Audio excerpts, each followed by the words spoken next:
No vídeo de hoje de Capa Dura, vamos falar sobre gente pobre. Não vamos contar a respeito da nossa vida. Sim, um livro do Dostoiévski, Gente Pobre.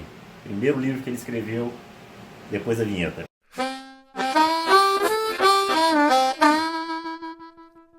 Eu sou Felipe de Freitas e hoje vamos mostrar um pequenininho que acabou comigo. E aqui, sempre do meu lado, Augusto Silveira, sempre pronto para falar de Dostoiévski. Vamos lá, vamos falar de gente pobre. não é nem a gente, nem ninguém que a gente conhece, né? Focar na literatura, né? Essa gente pobre aqui é uma Totalmente ficcional. grande obra, apesar do tamanho, é uma grande obra do Dostoiévski. O primeiro livro que o cara lançou, cara. Imagina você vai chegar com uma pedrada dessa no seu primeiro livro. Cara é foda, tá? Esse daqui vale ressaltar, né? Que é o primeiro livro dele, né? Então, assim, é uma literatura bem diferente dos mais conhecidos dele, talvez, né? Os Irmãos Karamazov, Memórias do Solo, Crime e Castigo. Porque esse daqui é a prisão dele nos campos de trabalho forçado, né? Então, assim, era um Dostoiévski mais tranquilos, vamos dizer assim, né? E esse livro aqui, ele é muito interessante. Esse aqui é o primeiro romance do Dostoiévski, que na época, assim, ele foi recebido com alvoroço lá da elite, dos intelectuais. E um crítico literário, o Bielinski, falou que essa foi a primeira tentativa de fazer um romance social. Porque o Dostoiévski faz uma coisa muito interessante nesse livro, que ele vai dar voz, né, a ele não é o primeiro a fazer isso, né, de trazer essas camadas mais pobres da sociedade e colocar isso num romance, mas ele faz isso de uma forma que a voz interna delas é muito bacana, é muito interessante. Ele vai mostrar que essa camada tem dignidade, tem profundidade, eles são pessoas que vão ler, tem intelectualidade. É bem interessante nisso, né? E ele vai contar uma história ali bem a princípio simples, né? Que é um enredo, é basicamente o seguinte: são dois personagens, a Varvara e o Makar. Não sei se a pronúncia está correta, mas tanto faz. E o Makar ali na casa ali mais ou menos dos 50 e poucos anos, a Varvara ali 20, quase 30 talvez. E os dois com uma história de vida muito difícil, né? E pobres, mas aqueles pobres da dó.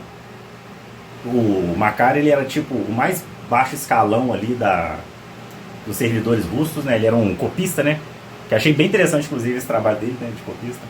E a história dos dois ali se comunicando através de cartas. Então, assim, é um romance epistolar. No meio do romance tem uma parte muito interessante que eu quero conversar contigo, que é o relato, né? Que estava fugindo do epistolar.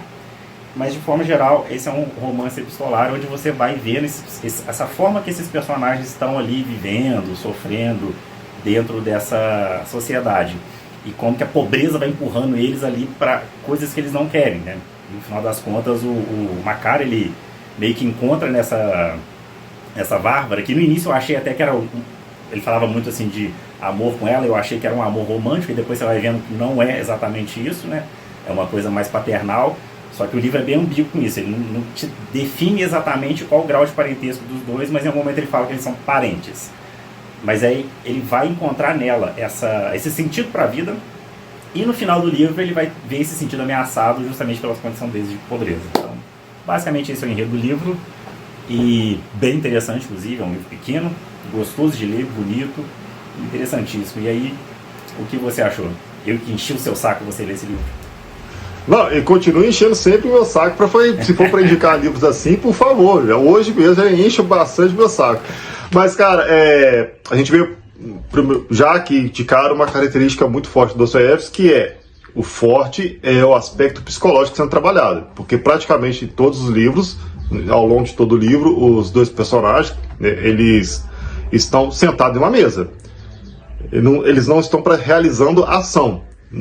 Eles não desenvolvem a história realizando a ação. Eles desenvolvem a história, para mim, mais ao desenvolver o aspecto psicológico deles ao longo de todo esse percurso de enfrentar a pobreza. E isso é muito incrível, né? Porque a gente às vezes acha que precisa de muitos acontecimentos, uma história, de uma luta, de um... Não, são simplesmente o aspecto psicológico sendo desenvolvido em relação à pobreza.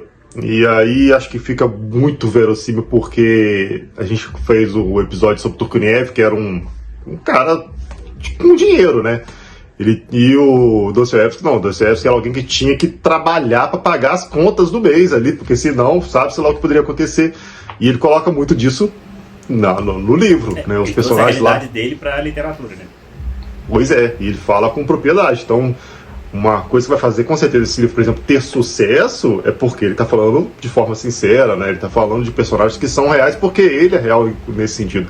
Então a gente tem dois personagens, a Bárbara e o Makar, totalmente pobres, só que a única coisa que eles têm de precioso para cuidar é a amizade um do outro. E é muito bacana, né? Porque o Makar ali não tem nada, mas ele faz questão de mandar os docinhos, as balinhas pra Bárbara. A Bárbara às vezes fica revoltada que ele faz isso, porque ele já não tem nada. Aí ela vai e manda livro pra ele ler. Muito bacana isso, bem interessante que ela manda um livro do Gogol, que é o Capote, não sei se você já chegou a ler, e um conto do Pushkin. Esse eu também não li, não. Esqueci o nome do conto do Pushkin. O da menina lá na estação. Agora eu não lembro. Mas o do Gogol é muito interessante por causa do Capuz também. É com um funcionário público. O Capote, né? Se passa com um funcionário público também, sofrendo para se adequar àquela Rússia que é muito parecido com a situação do Makar, né? Ele também discute muito a própria literatura. O Makar, ele é muito parecido com o personagem lá do Capote, só que igual o Makar, quando lê dentro do livro essa história do Capote, ele fica meio que revoltado, porque ele fala, pô, não é assim que aconteceria, porque o Gogol ele faz essa crítica, mas talvez até ali de uma forma meio cômica e não tem tanta a vida interna dos personagens igual tem o do Dostoiévski, e aí não tem aquela verossimilhança que o Makar fica incomodado, fala, não seria assim, não é assim que funciona. Então o Dostoiévski faz uma coisa muito bacana. É muito bacana que ele faz. O que eu achei que ele fez muito bacana é que ele está criticando o outro autor no livro dele. Sim, de uma forma disfarçada. Mas é uma coisa muito bacana que a forma da literatura russa, no cânone da literatura no geral, é você reverencia os mestres. Ele traz esse conto do Gogol, do Pushkin, ele reverencia, ele entende e traz essa coisa importante da literatura russa, mas ao mesmo tempo ele desconstrói de alguma forma, né, partindo daquele caminho. Então assim, é bem interessante isso. Porque tinha uma rivalidade na Rússia. Enquanto ele... Não inimizade, mas eu digo que eles tinham uma certa rivalidade em retratar o que era a Rússia, né? As versões deles são diferentes. Por exemplo, o Dostoiévski vai ser muito católico, esse catolicismo o cristão que aparece nos livros, e o próprio Ivan Turgenev, a própria igreja vai ser questionada. Então a gente está lendo autores que se passam na mesma época com uma visão diferente da Rússia. Eu vi esses dias que o Dostoiévski ele tem essa coisa de enaltecer o amor como se fosse um amor cristão, né? Não é o amor carnal nem fraternal, é o amor cristão, aquele que não espera nada em troca, né? Aí, quando eu vi isso, eu me lembrei muito do Noites Brancas, né? Noites Brancas tem muito isso, os Irmãos Karamazov eu acho que tem um pouco isso também. É bem bacana, bem interessante. É um amor totalmente de se doar, né? Realmente. É um livro muito bacana, e no meio desse livro, cara, vamos lá. Tem um relato que é muito legal, é o personagem, o Petrovsky, como é que é? Pokrovsky, né? Acho que é isso, olha, traduzido russo é um pouco complicado, né? Qualquer coisa que você falar aí, vamos aceitar como correto. Mas no meio do livro vai ter um momento onde a Bárbara vai contar pro Makar como que ela chegou naquela situação, né? Que ela era filha de um funcionário público de escalão um pouquinho maior, e ela vai parar num pensionato de uma mulher lá bem horrível. E ela vai contar essa história através de um relato que ela manda para ele, como se fosse, né, como se fosse um livro ali. E ela vai contando essa história, que o pai dela era filhado lá de um príncipe, esse príncipe, acho que, não sei se ele morre ou perde o posto, aí o pai dela perde o trabalho, o pai dela vai morrer. Vão acontecendo várias coisas, ela vai parar nessa casa dessa parente, que é tipo um pensionato que ela faz lá, e lá ela conhece esse personagem, né? Que ele é tipo um preceptor, né? Ele fica lá hospedado e paga a hospedagem dele, ensinando a filha dela e a Bárbara também literatura e várias coisas. Aí, esse relato tem um momento que para mim assim, é muito forte, que você vai vendo a história desse personagem, do Pokrovsky. E aparece o pai dele. O pai dele é um personagem assim que, porra, me pegou de uma maneira. Porque o pai dele é um alcoólatra, admira pra caralho o filho. Aí, pô, ele gostava de ir lá ver o filho já não gostava muito dele. Tipo, alcoólatra, decadente. O filho já não tratava ele muito bem. E ele gostava, às vezes, de só ficar perto do filho enquanto o filho estava trabalhando, só ver o filho. Amava o filho pra caramba. O filho faz um acordo com ele lá de dar umas moedinhas lá, dar uns rublos para ele se ele não bebesse. Aí de vez em quando pega um livro, mostra interessado em ler também, para deixar o filho feliz. Até que chega um ponto que a Bárbara acaba se apaixonando por ele, né? E ela vai narrando essa história toda. Chega um ponto do aniversário dele, onde eles vão comprar uns livros de presente para ele, aí juntos os dois para dar o livro de presente e tudo. Cara, é lindo. Aí um grande spoiler, tá? Que eu acho que até talvez possa influenciar um pouco a leitura, apesar de que, né, o livro é bem antigo, né? Foda-se. Um grande spoiler é que ele morre. Cara, nessa hora, eu não tava esperando, me pegou assim de porra, foi foda, dá aquele impacto. E aquela cena do pai dele correndo atrás da carroça com o caixão, porque eles não chegaram a conseguir entregar os livros de presente. Então tá correndo com os livros na mão. Ele com o livro na mão, o livro no bolso, correndo, caindo o livro pra tudo que é lado, ele fazendo questão de catar os livros e levar os livros, sabe? Aquele desespero, aquela dor daquele pai, da situação horrível que eles viviam. Cara, pra mim foi foda. Pra mim aquele pedaço ali já valeu o livro todo. É merda atrás de merda, atrás de merda, tá entupido de coisa horrível acontecendo com esse personagem, ainda falta 50 páginas, e fala assim, cara, como é que vai acabar isso? Porque tá... na sua cara. E aí entra uma coisa que vai ser sempre muito bem discutido, que é, lógico, a pobreza, né? Aliás, vamos chamar a atenção para um fato, eu acho que é interessante do Dostoiévski, que você pega assim, um título de Victor Hugo, Os Trabalhadores do Mar, aí você pega um título do Dostoiévski, Gente Pobre. Só parece que é uma indireta para alguém. Aí você pega o Turguniev, O Primeiro Amor, aí você pega outro, O Idiota. Parece que tá dando... muito, dá pra sentir a revolta dele. A pobreza bateu muito forte na cara dele pela manhã, quando ele tinha que acordar pra trabalhar. Não, gente pobre, já imagino, sei lá, o Cacantives falando o título do livro.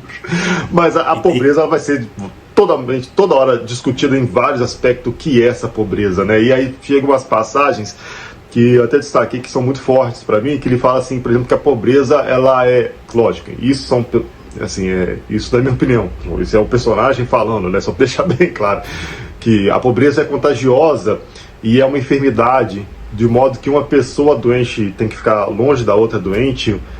Talvez, aí eles estão falando, a Maca e a Bárbara, né? O Maca falando para a Bárbara, falando deles, talvez nós, nesse estado de pobreza, a solução seja ficar também um longe do outro, e que as pessoas acham que querem escrever sobre a pobreza, mas só quem viveu a pobreza pode falar dela. Aí já é o Dostoiévski também falando, né? É o famoso liso com liso desliza, entendeu? Pobre com pobre não funciona, né? Eu marquei essa parte também, eu acho ela muito interessante também. Quando ele vai falando de gente pobre também, que o pobre, tem uma hora que ele fala, esses escrevinhadores, né? Esses caras da alta literatura que ficam falando sobre pobre, eles não sabem que é ser pobre. O pobre tem dignidade, entendeu? É essa busca pela voz dessa parte da sociedade que é oprimida, né? Os lados socialistas do Dostoiévski é bem interessante, bem interessante. Eu te falo assim que eu não sou muito emocionado com história, mas essa aí teve uma hora que me deixou embargado, simplesmente nessa passagem que você me falou assim, sabe? É um livro muito curto, mas, cara, tem umas passagens ali que esses personagens totalmente ficcionais, você sabe que eles são muito inspirados em pessoas reais, que as pessoas reais existem até hoje, o que está contando ali, por mais que seja uma Rússia de 1850, ele falou assim, gente, tem gente vivendo isso, sabe? Até hoje. É muito pesado. Essa pode ser a história de muita gente até no dia de hoje. E aí, até comentar um pouco dessa edição do Pedalito, porque é diferente de uma editora 34 que traduz de uma forma tão fiel do russo, né? Essa aqui teve um trabalho de adaptar para o que seria um pouco mais prosaico para os dias de hoje, tipo assim, a própria linguagem, não retirando o estilo de escrita, mas tentando trazer para o dia de hoje. Acho que ficou bem legal, ficou bem, realmente, pelo menos para mim, funcionou, ficou atual, ficou realmente uma literatura atual, mas sem se desconfigurar uma obra russa, mas lógico, né, assim, não tem como. Quando a gente fala de literatura russa no Brasil, a editora 34 faz um trabalho que, por favor, patrocina a gente, né, porque a gente vive elogiando ela. Pô, eu tô cansado de patrocinar a editora 34, pô, tem esse prateleiro de editora 34 já. E financiar, né?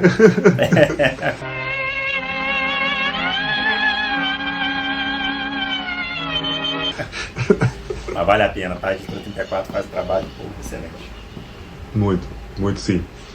Eu tinha marcado mais algumas passagens, não me recordo aqui excepcionalmente de algumas, mas assim, o fato de a gente terminar um livro e terminar com várias passagens diz muito já sobre o livro, né? Outra coisa que eu achei muito interessante, cara, é que aí o Dostoiévski trabalhou muito o aspecto psicológico nos detalhes, né? Você reparou no espaçamento de data entre as cartas? Porque o livro inteiro são cartas sendo trocadas. Então, quando acontecia assim, fulana, ele falava com a Bárbara que, pô, tô numa situação muito ruim que vai acontecer. Aí você vai ver que a próxima carta são 10 dias de espaçamento, que é muito nesse livro. Assim, caramba, o que aconteceu nesses 10 dias? Então, assim, a simples noção do espaçamento de data, ele já é um contexto da história. Quanto tempo aquele personagem demorou para responder? São uns detalhes muito geniais, assim. Eu percebi isso. Tinha uns que era tipo de um dia pro outro, no mesmo dia, e tinha uma hora que pulava. Aí quando chegava lá, uma semana de diferença, alguma coisa aconteceu. É muito legal. E tem momentos nesse livro que eu não sei se era realmente, mas pô, aquela cena quando o Makar tá lá no trabalho dele, tipo, o chefe dele chama ele, e ele tá com um botão não sei como é que foi essa situação, mas ele tava com um botão do capote dele pra estourar, o botão estoura. Cara, eu ri naquela parte. E também é um ponto de virada, né? Que é onde meio que as coisas começam a melhorar. Porque o cara vê naquilo ali e fala, porra, meu irmão, você é funcionário público, não tem nem esse botão direito do casaco, toma esse dinheiro aqui, compra outro casaco. Que dá uma virada na história também, que ele começa a comprar os negócios lá, vai ajudar a Bárbara, mas mesmo no final das contas, não adianta. É porque, como o próprio livro fala, né, essa gente pobre está muito preocupada com o que os outros vão pensar dela. Inclusive, isso vai ter dito, não deveria pensar, porque o sofrimento é deles, no final das contas, o que importa é o que o outro pensa. Mas ele, servidor público, fala assim, o que vai acontecer com o meu chefe se ele me ver em situação tão deplorável? Eu até perco o emprego, né? E aí chega uma cena que chega a ser cômica de tão desesperador que ele passa a maior vergonha que ele poderia passar no trabalho dele, né? Facilmente coisas que já aconteceram comigo. Já estava no trabalho, uma vez o cinto arrebentou, tive que amarrar um negócio na calça para continuar trabalhando. Entendo, Suécia. Quem nunca, né? Pobre. Eu tô vendo que a editora nossa mandando um monte de mensagem aqui. Inclusive, fazer a explanação aqui, tá? Esse vídeo aqui está sendo editado pela nossa querida editora Vitória. Eu enchi o saco dela para ler esse livro, eu falei, leia Gente Pobre, eu mandei um áudio para ela de não sei quantos minutos falando, leia esse livro, que ela fez toda uma listinha dela do que ela vai ler esse ano, eu falei, inclui esse. Ela não aceitou, ela falou, vai ler o tempo dela. Eu falei, lê agora, cara, lê, não te custa nada. Ó, vê esse vídeo aí que você tá editando, pensa 2 vezes, inclui essa merda na sua lista aí, vale a pena. Vou suspeitar de uma coisa, pode ser que a Vitória foi mordida pelo bichinho da literatura coreana. Será? Vamos deixar um espacinho aí depois pra ela se defender, mas se o Biá tá lendo, já sabe. Memória de um Gato Viajante, Se os Gatos Sumissem do Mundo. Qual que é o outro que você leu aí? O da... eu não sei falar o nome do livro não, mas é o da livraria... Sim. Não sei o nome do livro não, a livraria... A livraria é nome coreano. Eu li só 100 páginas do livro até agora, agarrei um pouco pra ler esses dias, não tô lendo. Mas pô, livro bacana, tá? Achei interessante até agora. Me deu vontade de ter uma livraria e ter umas pilhas de café, começar a fazer uns cafés mais elaborados. Vamos lá trabalhar nisso aí, ó. Começa a vender o que você já tem. Aí já pega pesado, né? Não. É isso. Não tem coragem, tá, Pedro? Então é isso. Até a próxima semana. Próxima semana estaremos aí falando de algum livro bem interessante. Ou não.